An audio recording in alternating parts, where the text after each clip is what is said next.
But who better than me? Ladies and gentlemen, welcome back to the channel. Welcome back to more end of year awards.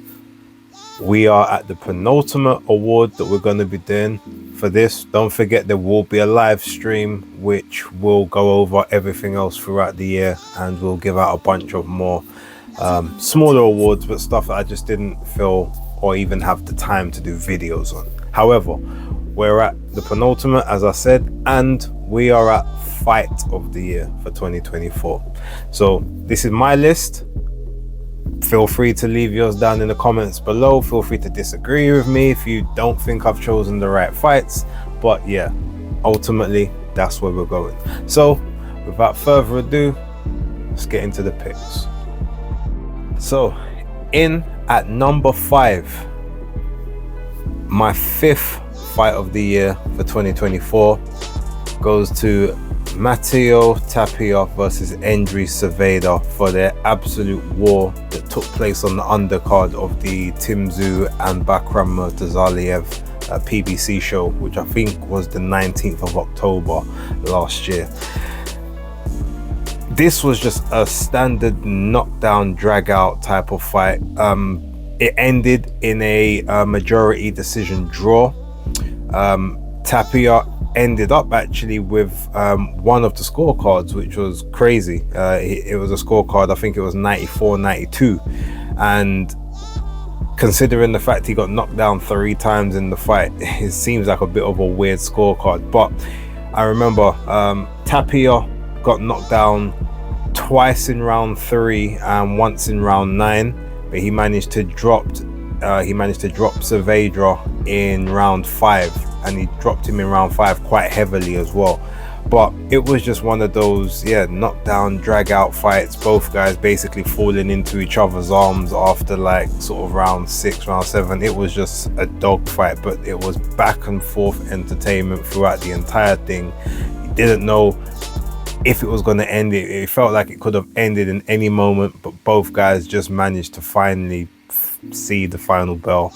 And yeah, there may have been much better technical fights. There may have even been some more like, spectacular fights, just in terms of like, back and forth non-stop punch counts, maybe in the lighter weights, lower divisions or whatnot. But for sheer drama, intrigue, and just devastation and just brutality and attrition, it had to make the list. So in at number 5 has to go to Matteo Tapia and Endri Cerveda. So in at number 4, my 4th fight of the year for 2024 goes to Otabek Kolmatov versus Ray Ford. I think this fight took place, I think it was February that this fight took place. It was either late February or early March, but I remember Matchroom lost the purse bid, as is often the case these days. Now Kolmatov wasn't even a top ranked fighter prior to this, but I guess Top Rank felt, you get the belt, have another world champion in the stable, in the rankings, can probably parlay that into something else. So yeah, Matchroom ended up losing the purse bid to Top Rank, so Ray Ford had to basically go across the street, as they call it, and he was up against it. He had been complaining of struggling at the weight for a period of time prior to this fight. He hadn't been in the ring for, I think it was a year, while he was waiting for his mandatory shot at the title. So there was there was a little bit of ring rust in there, but ultimately he went on to away soil. He was down on the cards. It looked at some points that he was getting sort of hurt by Kolmatov, but he kept digging away. He kept finding a way just to stay in the fight, stay competitive, work to the body, like get his own success in. He was very comfortable in the pocket. He was very comfortable at range. Sometimes even switching stances. It was just one of those fights where it looked as if it was just going to be one way, and then all of a sudden in that 12th and final round, just all of the work that happened throughout the other rounds, all of that, just staying close enough to Kolmatov, just making him have to keep working, just taking those shots and firing back with your own, working and investing to the body, all started to pay dividends to where he finally managed to knock Kolmatov down in sort of, I think it was the last 25 seconds of the round, maybe 30 seconds. He gets up on the 8 count, and then Ray Ford charges across the ring, basically just beats him around the ring all the way to, I think it was about 7 seconds left of the 12th round. Kolmatov gets punched into the rope, stumbles over, and the referee jumps in and waves off the fight. And Ray Ford comes from behind to win his very first world title at featherweight.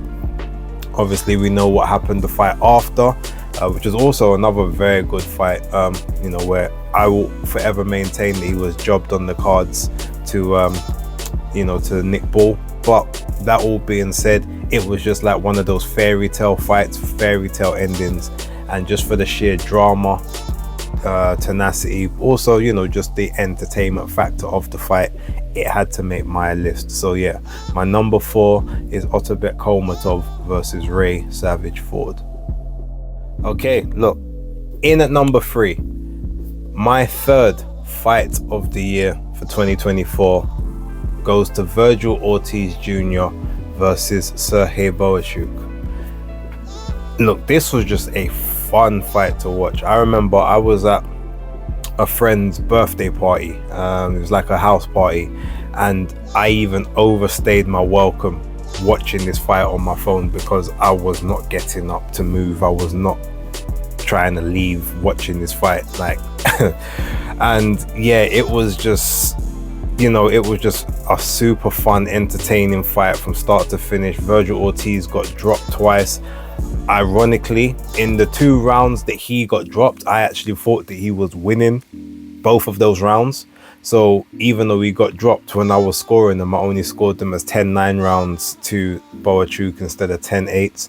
The first one, maybe there was you could have said the first one legitimately could have been a 10-8. I ended up having a mad scorecard at the end of it. I think my scorecard was like 116, 114 overall. Because there was a couple of 10-10 rounds I gave in there as well. But yeah, I think I had it ultimately 8 rounds. I think it was like 8 rounds to 6 with the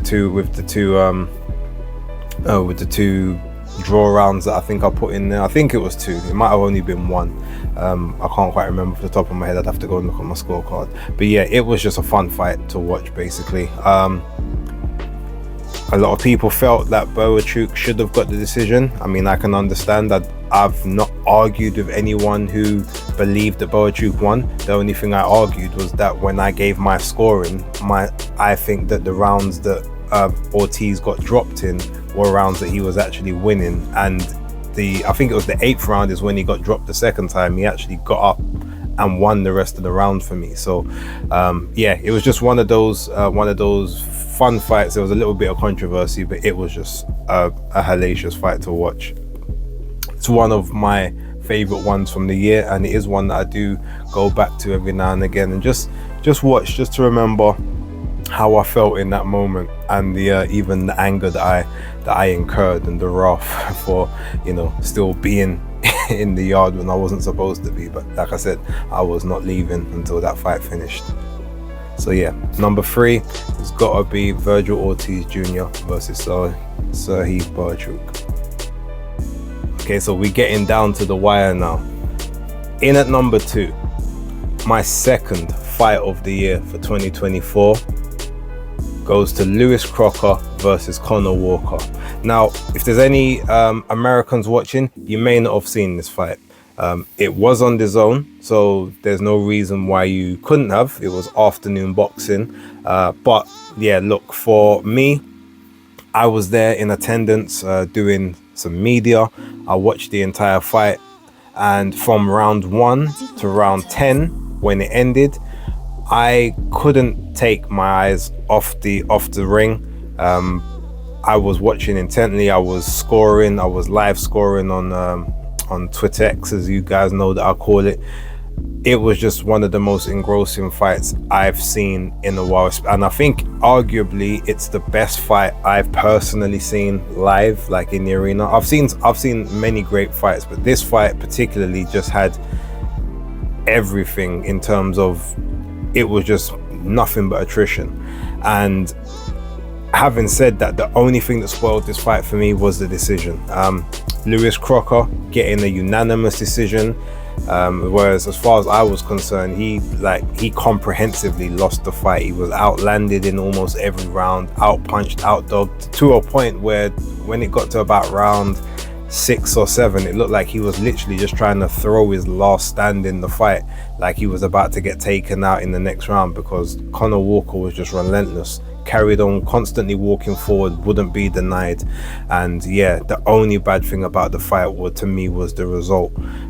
Even if it was a split decision, I wouldn't have been satisfied, or a draw, I wouldn't have been satisfied. Like, I had it very wide to Conor Walker scoring that fight, and from all intents, from what I can remember, a lot of people in the arena and on social media believe that Conor Walker won that fight.